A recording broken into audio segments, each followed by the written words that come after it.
Dans l'évangile de Jésus-Christ selon saint Marc. En ce temps-là, Jésus partit et se rendit dans le territoire de Tyr. Il était entré dans une maison et il ne voulait pas qu'on le sache, mais il ne put rester inaperçu. Une femme entendit aussitôt parler de lui. Elle avait une petite fille possédée par un esprit impur. Elle vint se jeter à ses pieds. Cette femme était païenne, syro-phénicienne de naissance, et elle lui demandait d'expulser le démon hors de sa fille. Il lui disait « Laisse d'abord les enfants se rassasier, car il n'est pas bien de prendre le pain des enfants et de le jeter aux petits chiens. » Mais elle lui répliqua « Seigneur, les petits chiens sous la table mangent bien les miettes des petits enfants. » Alors il lui dit « À cause de cette parole, va, le démon est sorti de ta fille. » Elle rentra à la maison et elle trouva l'enfant étendu sur le lit. Le démon était sorti d'elle.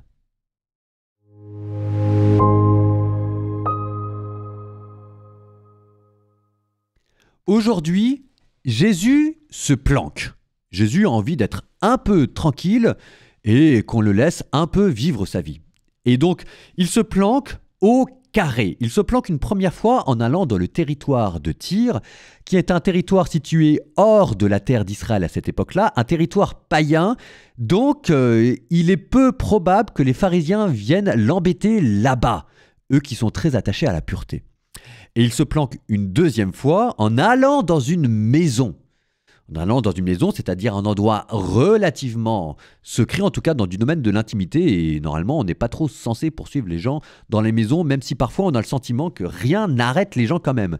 Mais la conclusion, c'est Jésus partit et se rendit dans le territoire de Tyr, il était entré dans une maison et il ne voulait pas qu'on le sache. Il ne voulait pas qu'on le sache. Pourquoi ?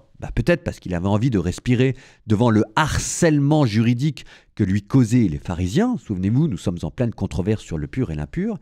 Mais il y a peut-être une autre raison. Qui vous dit que la maison dans laquelle Jésus est entré est une maison juive?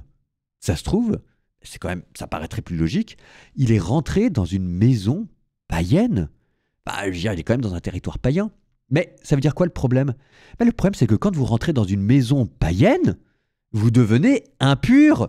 C'est la raison aussi pour laquelle le centurion il dit à Jésus « C'est pas la peine de rentrer chez moi, dis seulement une parole et mon serviteur sera guéri. » Parce que si jamais Jésus devait rentrer dans la maison du centurion, il serait impur. C'est aussi pour la raison pour laquelle, au moment du procès de Jésus, les pharisiens ne voudront pas rentrer dans la maison de Pilate. Donc peut-être que nous sommes encore, sans nous en apercevoir, en pleine controverse sur le pur et sur l'impur. Le pur et l'impur non seulement ne concernent pas la nourriture, mais ils ne concernent pas non plus les territoires et les maisons. Ça peut nous sembler très loin de nous, mais regardez dans les autres religions toutes ces questions-là de pur et d'impur, de terre pure, de terre impure, de maison pure, de maison impure. C'est pas si évident. Souvenez-vous-en, vous avez le pouvoir par votre parole, le pouvoir de bénir les gens. Dans n'importe quelle maison où vous entrerez, bénissez-la et dites-lui « La paix soit sur vous et votre paix viendra sur elle ».